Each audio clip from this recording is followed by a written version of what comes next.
L'édito politique sur Europe 1 avec Le Figaro. Bonjour Vincent Trémollet de Villers. Bonjour Dimitri, bonjour Anissa, bonjour à Vincent. tous. Alors samedi, Édouard Philippe, lors des journées du Modem, a évoqué la crise du logement.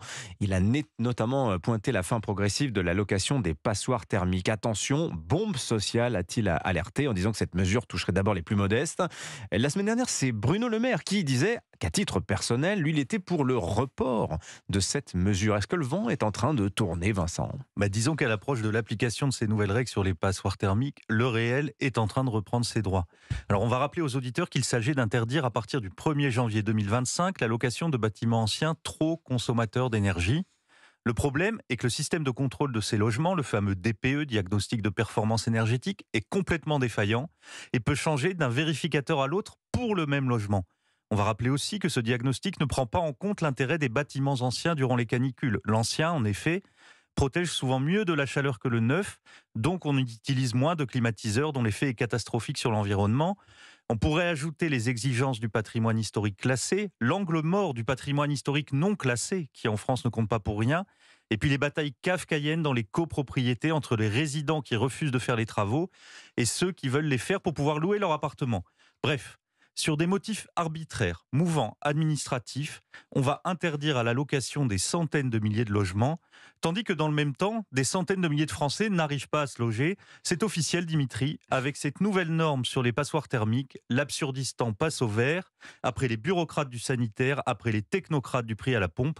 Voici les ronds de cuir de l'écologie. Alors apparemment, les politiques s'en rendent compte. Le discours d'Édouard Philippe de samedi en est une preuve. Alors, comparaison n'est pas raison, mais on peut voir dans ces petits retournements quelque chose qui ressemble à ce que nous avons pu vivre sur le nucléaire.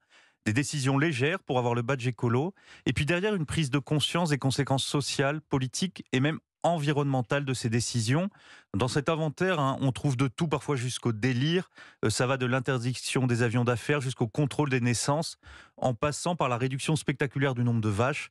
La vérité est qu'une certaine écologie oscille sans cesse entre l'idéologie et la démagogie. On pourrait appeler ça le climato-populisme. Ouais, dans un autre genre, on a vu Laurent Wauquiez ce week-end dire qu'il n'appliquerait pas le zéro artificialisation net, donc il braverait la loi. Bon, si on vous comprend bien, Vincent, l'écologie est en train de devenir un nouveau clivage politique ? Alors je ne dirais pas l'écologie, parce qu'il y a en France un quasi-consensus sur le dérèglement climatique et le rôle de l'homme dans ce phénomène. Non. Le clivage sépare une écologie révolutionnaire d'une écologie de raison, de bon sens. La première voudrait bouleverser l'existence du moindre détail de la vie quotidienne jusqu'au système économique mondial. La seconde cherche simplement à adapter nos sociétés aux défis climatiques. Et politiquement, cette ligne de partage restaure le clivage gauche-droite. Vous avez cité tout à l'heure Bruno Le Maire et Édouard Philippe, et vous l'avez dit, Laurent Wauquiez refuse d'appliquer la règle du zéro artificialisation nette dans sa région. David Lisnard, depuis longtemps, dénonce l'écologie à fragmentation bureaucratique, ce sont ses termes. François-Xavier Bellamy s'est battu contre le plan restauration de la nature au Parlement européen, tandis que le RN et Reconquête ne sont pas en reste dans la critique de ces nouvelles normes. Alors, Emmanuel Macron, pour sa part, est entre deux eaux.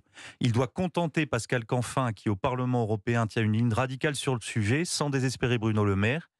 Et un peu comme sur l'immigration, ce en même temps à terme n'est pas tenable. Et c'est pour cela qu'Édouard Philippe a tranché. L'édito politique sur Europe 1. Merci beaucoup Vincent Trémollet de Villers. La une du Figaro ce matin consacrée à l'immigration. La France face à l'explosion des demandes d'asile. Et oui, elles sont en hausse constante depuis 3 ans.